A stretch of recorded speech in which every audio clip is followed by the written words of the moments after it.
Couldn't believe my eyes. My car. My pride. My weekend project. The one I'd saved up for and restored piece by piece. Had been keyed from bumper to bumper. And standing a few feet away, arms folded, smirk plastered across her face, was her, Karen. "You should thank me," she sneered, her voice sharp like broken glass. That thing was dragging down the whole neighborhood. A Tesla would look so much more modern. My jaw clenched. My hands trembled. For a second, couldn't even form words. How could someone say something so vile, so casually destructive, and then act like they were doing me a favor? I finally choked out, "Are you insane? You destroyed my car." My voice cracked, louder than I intended, bouncing off the tidy stucco walls of our HOA-governed neighborhood. A few blinds shifted, neighbors peeking. Karen didn't flinch. Instead, she laughed. Piercing. Cruel. "Oh, come on. That hunk of junk is embarrassing. People actually think you belong here." My stomach twisted. God, I hated the way she said it, like I was some intruder in my own home. And then it hit me. This wasn't just about the car. She'd been at me for months. Snide comments at homeowners association meetings. Fake smiles at block parties. Friendly reminders about lawn heights and garbage cans. She'd wanted to break me down. But this was a declaration of war. I took a deep breath, my chest rising and falling like I just sprinted. "Karen, you picked the wrong fight."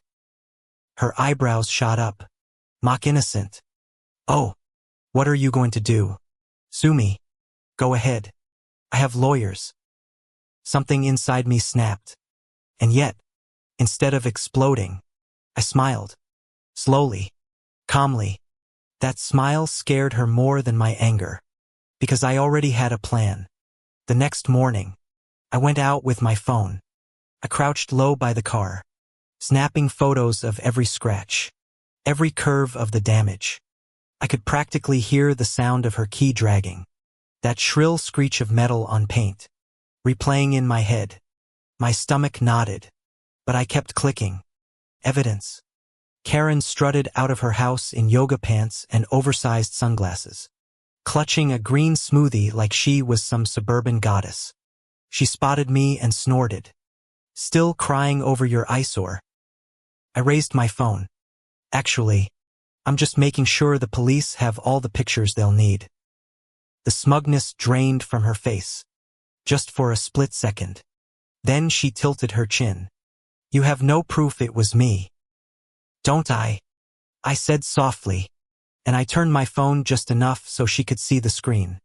Her reflection in the shiny hood of my car, key in hand, caught in the photo. Her gasp was so sharp it almost sounded like a laugh cut off halfway. She stammered, That's fake." "Really?"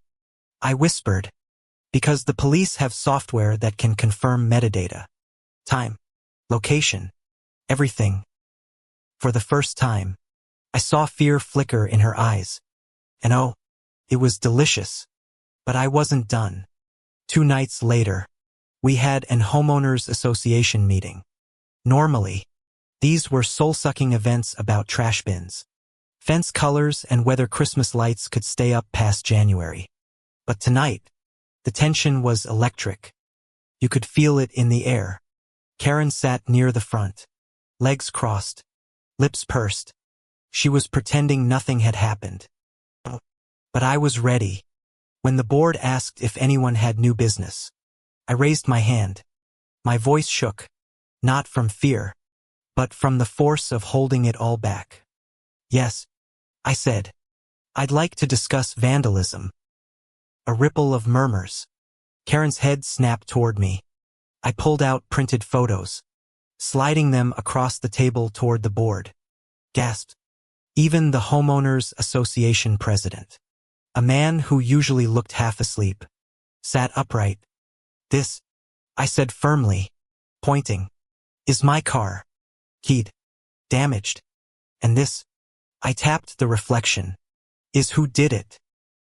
All eyes turned to Karen. Her face turned crimson. That's not me. He's making this up. But the board leaned in, studying. One of them, Mrs. Patel, squinted. That's your house in the background, Karen. And isn't that the same bracelet you're wearing now? The room went silent. Karen's mouth opened, closed, opened again. She looked like a fish gasping for air. And then, the twist. The Homeowners Association president cleared his throat.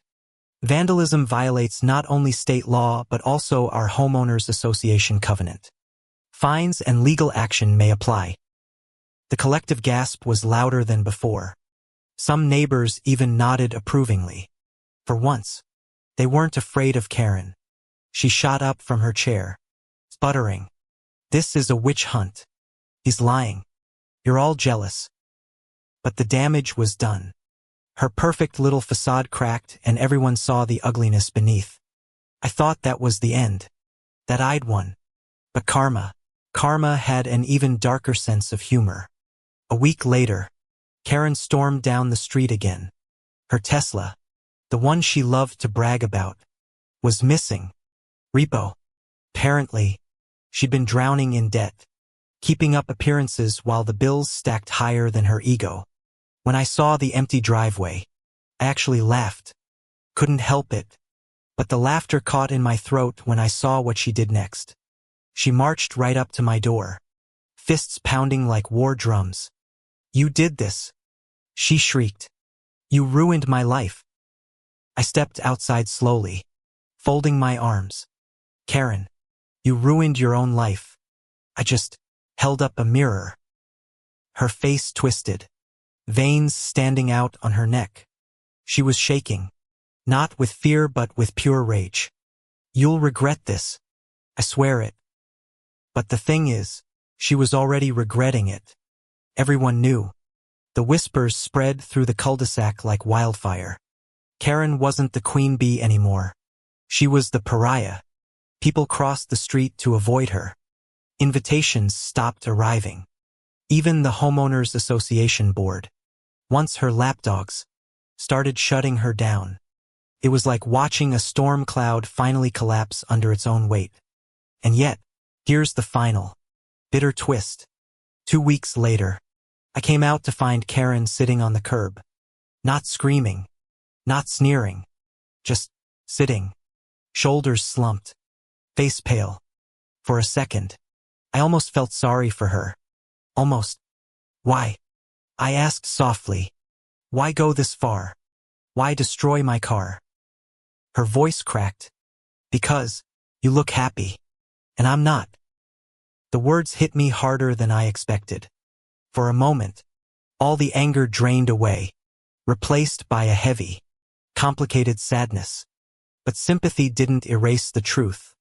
She tried to ruin me, and in the end, she ruined herself. As I walked away, leaving her in silence, I realized something. Sometimes revenge isn't about striking back. Sometimes it's just about letting karma finish the job. And in Karen's case, it did. Bitterly. So what do you think? Was I right to expose Karen? Or should I have handled it differently? Thanks for listening, and don't forget to hit subscribe on my YouTube channel for more unbelievable neighborhood stories. I didn't even see her coming, just felt a hard slam against my shoulder. Like a linebacker had plowed into me in the middle of the frozen foods aisle. My grocery basket went flying, apples bouncing across the linoleum, and before I could catch my balance, wham! She kicked me, in public, in broad daylight. And the craziest part, I knew her. Everyone in our neighborhood did. Karen, the self-appointed queen of the Homeowners Association.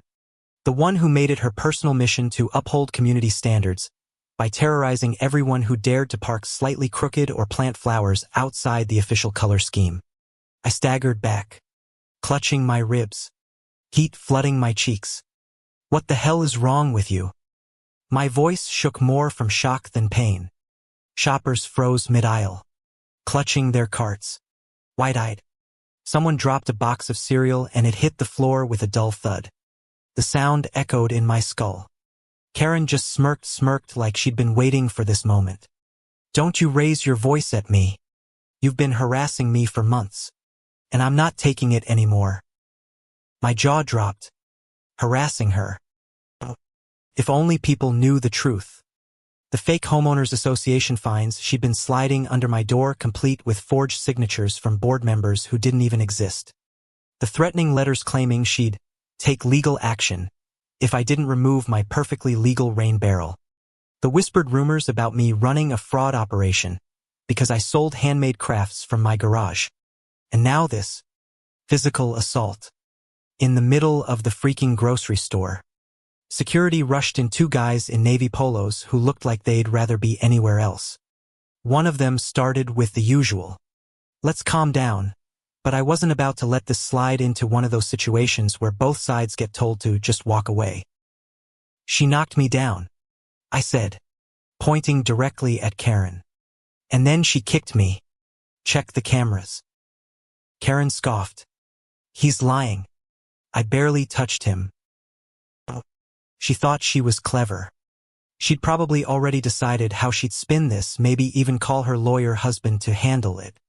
But this wasn't homeowners association turf. This was a mall-owned grocery store with its own cameras, rules, and legal team. A woman behind me whispered. I saw it. She kicked him. Twice. Another shopper chimed in. Then another. The security guy's eyebrows lifted. And I could see it, the shift. The realization that this wasn't going to be swept under the rug. They escorted us both to the back office. Karen kept yapping about false accusations and defamation.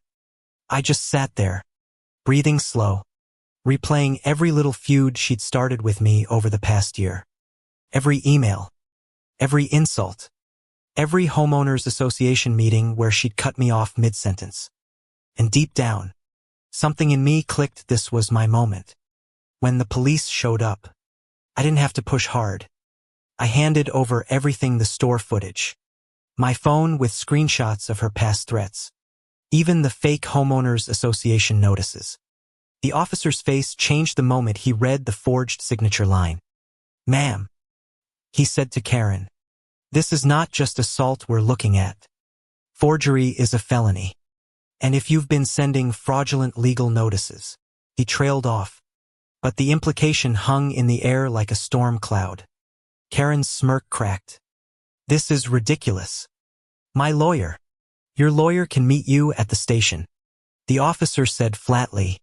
The handcuffs clicked. The sound was beautiful. And here's where the twist started to take shape, because I wasn't just going to let her get arrested and call it a day. Oh no. I knew how homeowners association politics worked. And I knew Karen's weak spot, her obsession with control. The moment word got out that she'd been banned from the mall and slapped with an assault charge, the board would be scrambling to distance themselves. Sure enough, 2 days later, I got an email from another board member, one of the quiet, reasonable ones, asking if I could assist in reviewing homeowners association procedures while Karen was on leave. On leave? I nearly laughed out loud. That's when I decided to dig deeper. I started pulling homeowners association meeting records. Bank statements publicly accessible through a request, thanks to state law. And jackpot reimbursement forms signed by Karen herself for community improvement projects that never happened. Thousands of dollars worth.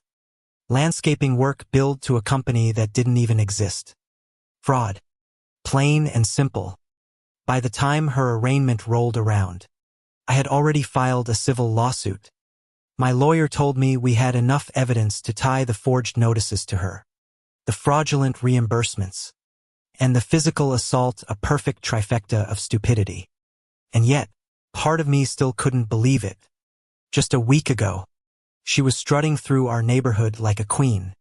Now, she was banned from the mall for life, facing felony charges. And the homeowners association was scrambling to explain how their president had turned their budget into her personal piggy bank. I thought about all the times she'd told me, you can't fight the system. All the smug warnings that the homeowners association always wins. And I wondered, was she still so sure now?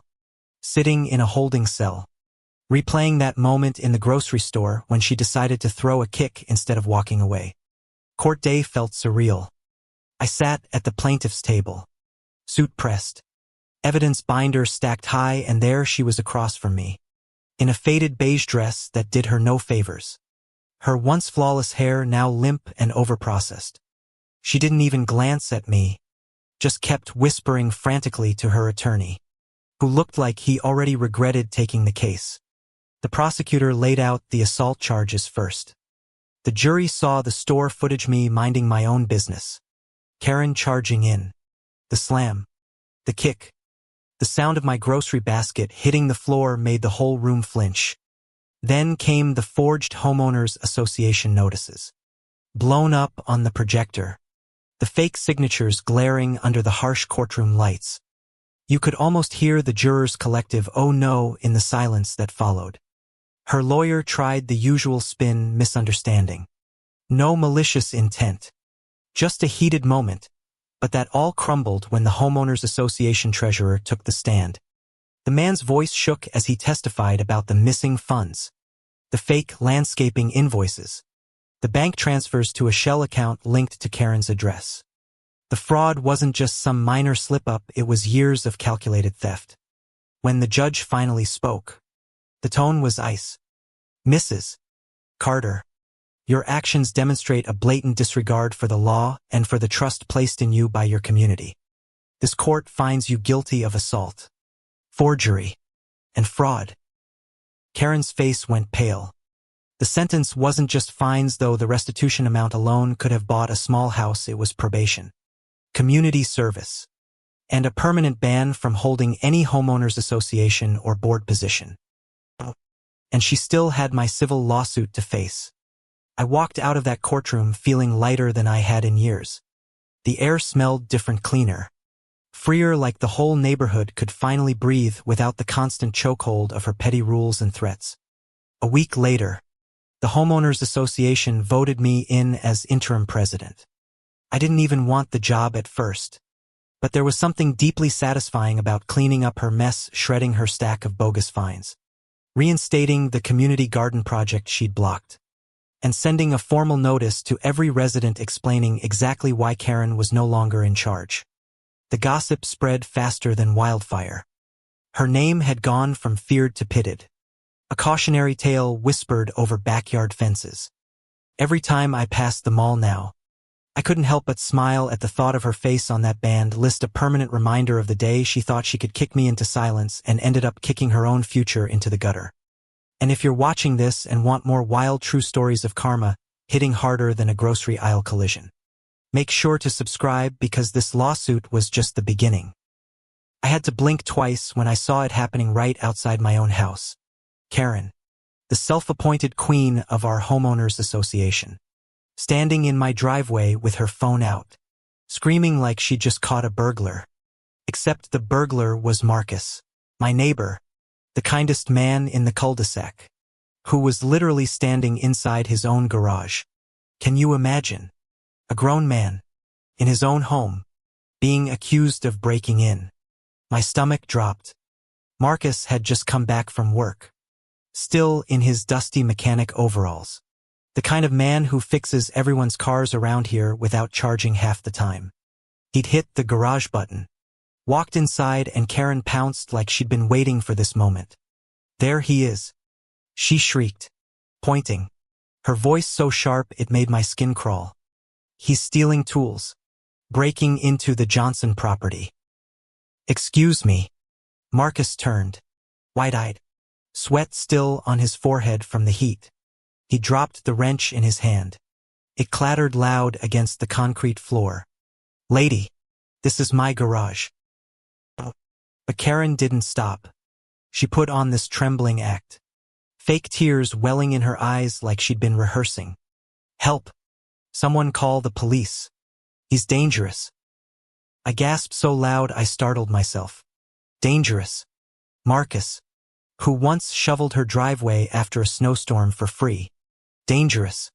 The audacity nearly knocked me over. Within minutes. Sirens. The homeowners association must have had them on speed dial because 2 patrol cars whipped around the corner. Lights flashing. Tires screeching. The neighbors rushed out. Some with folded arms. Some whispering. Some just watching like this was Saturday night entertainment. My chest was pounding. What if the cops believed her? What if they didn't stop to ask questions? Karen stood right in front of the officers as they got out, clutching her chest like some Southern belle fainting in a soap opera. That man broke into this house. He threatened me. He was going through boxes. Marcus just stood there, hands up, trying to breathe steady. This is my house. My deed. My garage. You can check the name on the mailbox. You can ask literally anyone here. His voice cracked. Not with fear, but with the exhaustion of someone who's been put through this too many times. The officers glanced between them. One stepped closer to Marcus, hand resting casually, but not casually, on his holster. My throat tightened. Karen, sensing her performance slipping, started screaming again. Search him. He has stolen property. I saw him taking tools. Those aren't his. He doesn't belong here. The word doesn't belong hit me like a slap. My fists clenched. Didn't belong. Marcus had lived here 5 years longer than her. He'd built that garage workbench himself. He was the only reason half the neighborhood's cars even ran. And then, twist number 1. Marcus' wife, Tanya, came rushing out of the side door with their daughter clinging to her leg. Tanya held up a folder. Papers. Photos. Receipts. Officers. Please. Here. Mortgage statement. Date. Title. His name's right there. Marcus Allen Johnson. And if you need proof, walk 10 feet and look at the family photos on the wall. The officer took the papers, scanning them. The other officer squinted at Karen. Ma'am, are you sure you saw him breaking in? Karen doubled down, voice shrill enough to set dogs barking. Yes, he was sneaking. He threatened me. He had a weapon. He dropped it when you pulled up. Everyone froze. A weapon. She pointed at the wrench lying on the ground. A wrench. For fixing cars. For tightening bolts. For building. That's what she wanted to twist into a weapon. The officer actually laughed. Short. Sharp. Ma'am, that's a wrench. The crowd murmured. Some neighbors shook their heads. A few backed away from Karen like they were finally realizing just how far she was willing to go. But Karen wasn't done. Oh no. Her eyes darted around like a cornered animal and then, God help her, she bolted into Marcus' garage, grabbed one of his toolboxes and tried to drag it out. See, this isn't his. Stolen. He keeps loot in here. She shrieked. That toolbox was heavy, though, and when she yanked, toppled forward. Bang. Tools spilled across the driveway like coins from a busted slot machine. Wrenches. Hammers. A drill. All clattering loud. The noise sharp enough to make people flinch. And right there, sitting on top, was Marcus' name in bold Sharpie. Johnson Tools. Property of Marcus A. The officer crouched, picked up a hammer and read the label out loud. Ma'am, it's literally labeled with his name. Gasped. Whispers. A neighbor muttered. Oh my God.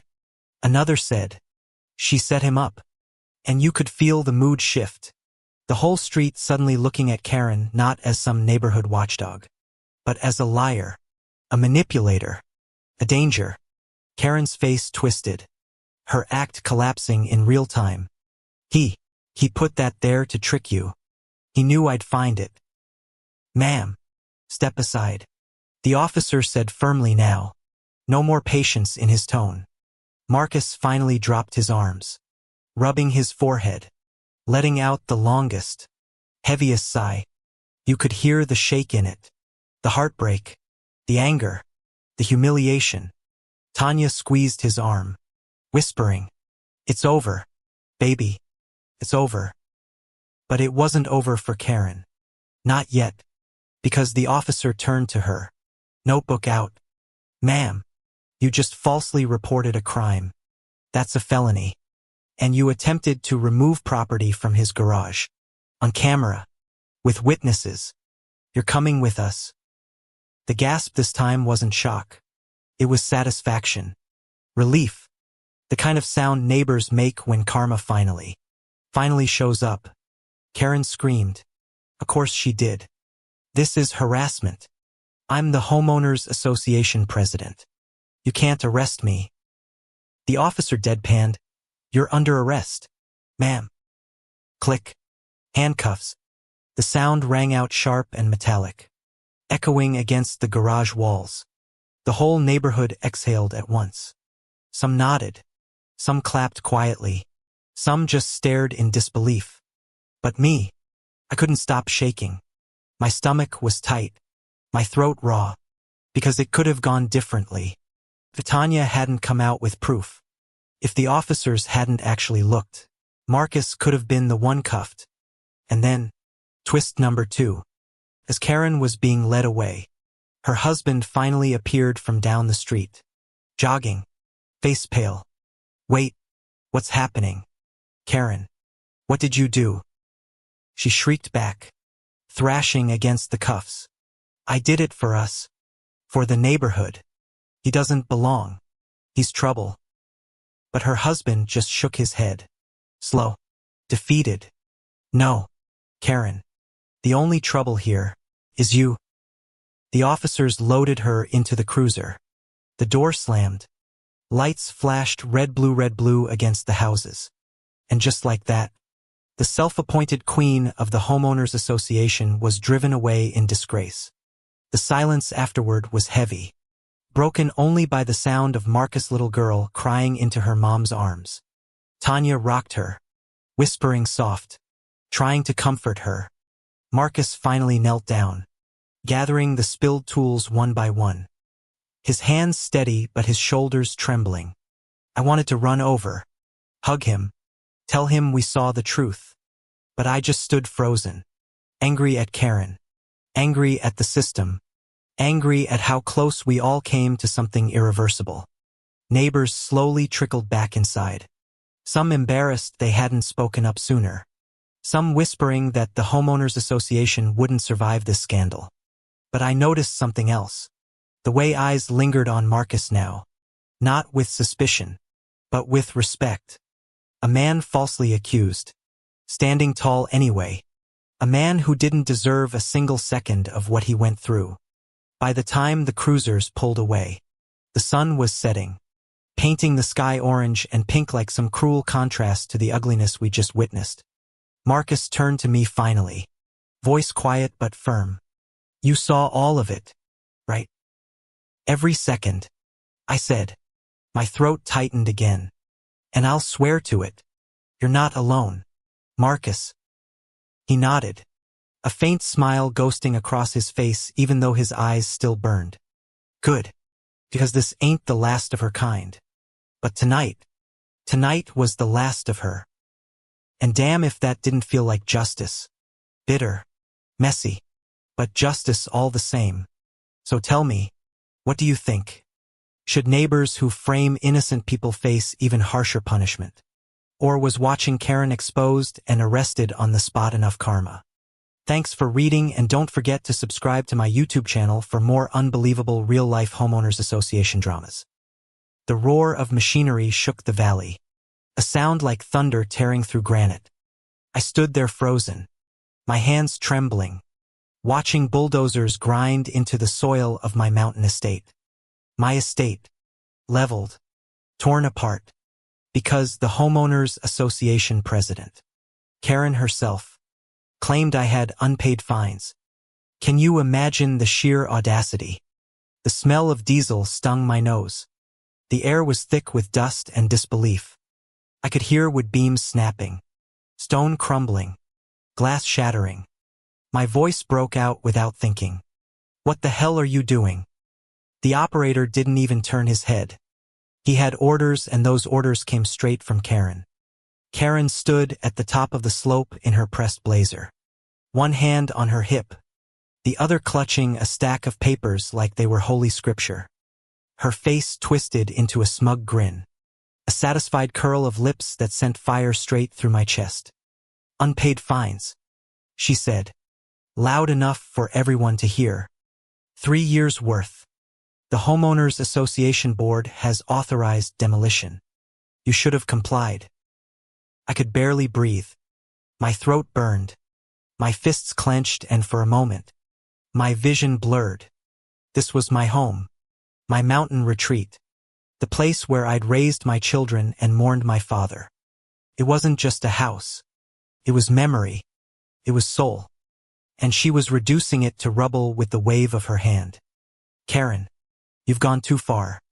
I spat, stepping closer, dust swirling around my boots. My voice cracked with fury. "You have no authority to do this. You're trespassing. You're destroying private property. Do you understand what that means?" Her eyes narrowed like a hawk sighting prey. "Do you understand what it means to break the rules of a community?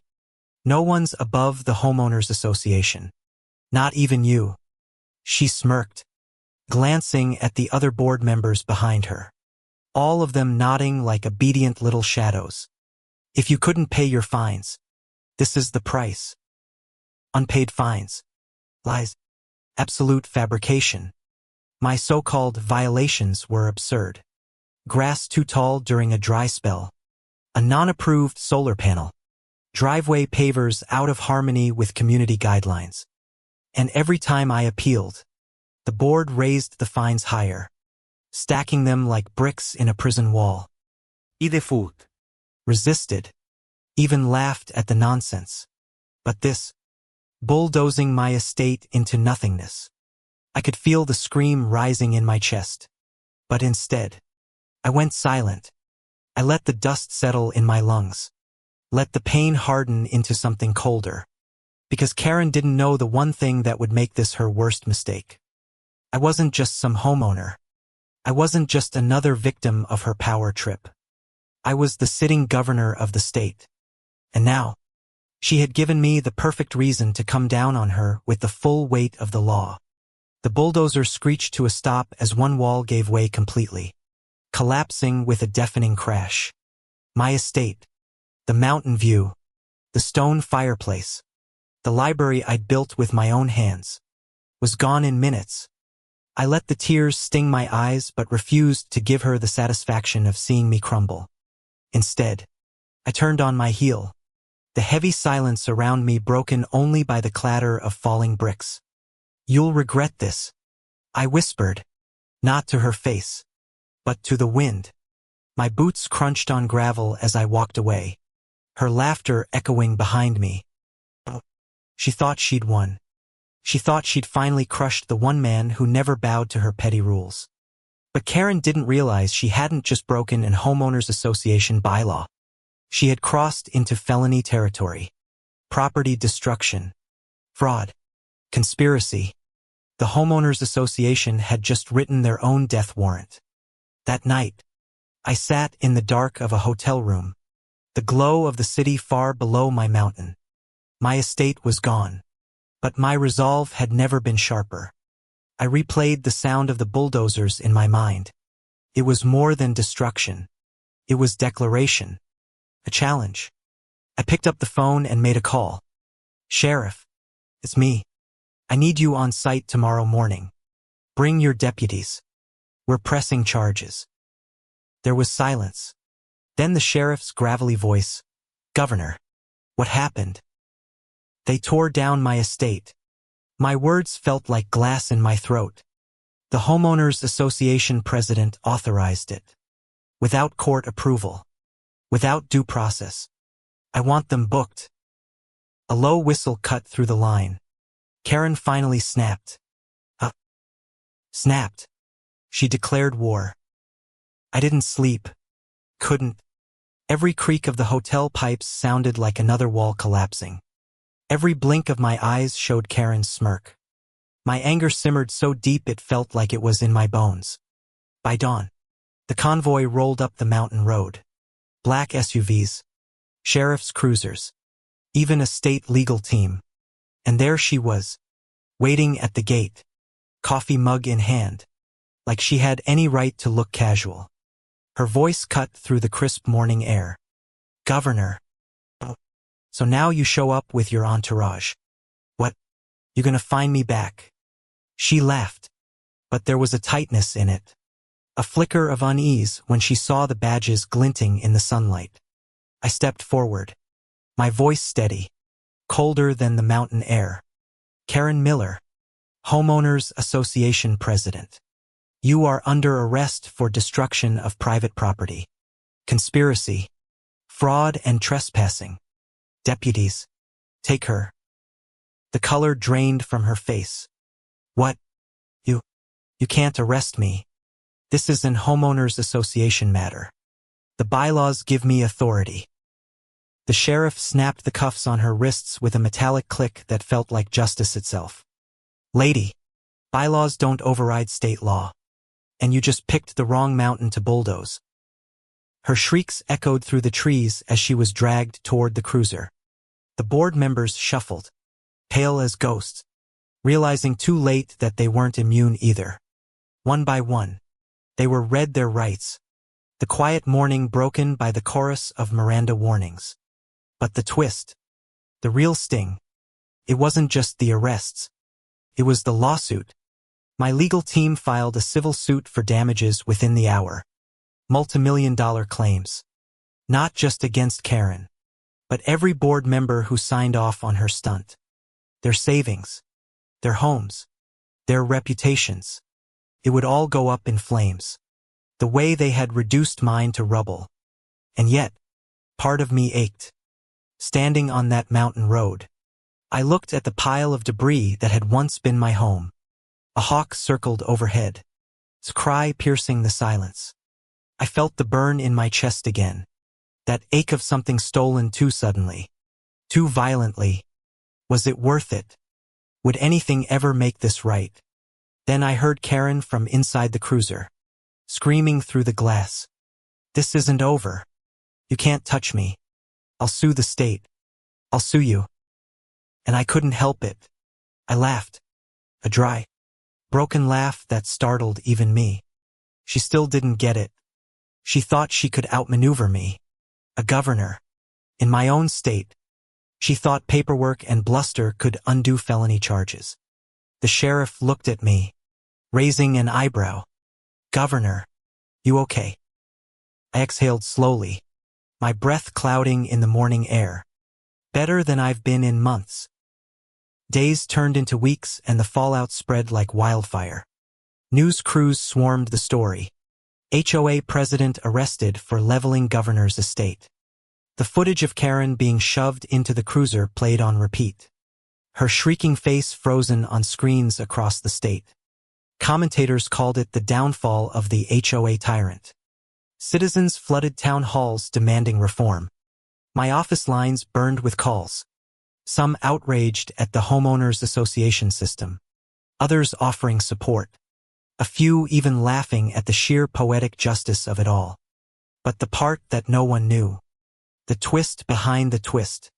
One of the homeowners association board members, a quiet man named David, broke under pressure. He confessed that Karen had doctored the fine notices, forging signatures, inflating amounts. She had siphoned money into a private account. Embezzlement, plain and simple. When that evidence hit the Attorney General's desk, the case went nuclear. Karen wasn't just facing civil lawsuits anymore. She was staring down a prison sentence. And me, I stood in the rubble of my estate, watching crews begin cleanup. The sound of hammers and saws replacing the growl of bulldozers.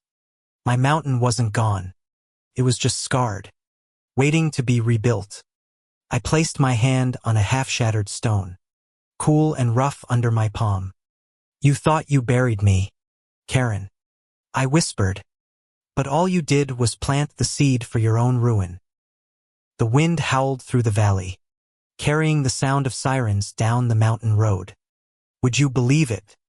Karen tried to play the victim in court. She sobbed. She screamed. She blamed the board, the bylaws, even me, especially me. He set me up. He wanted me destroyed. She wailed, mascara streaking down her cheeks. The judge didn't even blink. Mrs. Miller, the evidence is overwhelming. You abused your position, falsified documents, and committed criminal destruction. This court finds you guilty. Her mouth fell open, her face slack with disbelief. For once, just once, Karen had no words. The gavel cracked down and it was over. And me, I walked out of that courtroom with my head high, my fists unclenched, the weight finally sliding off my shoulders. Justice had a sound that day. It wasn't the crash of walls collapsing, or the scream of engines tearing into my land. It was the echo of a gavel, the sound of karma sealing itself shut. And now I ask you, have you ever seen karma strike this hard, this fast, this final?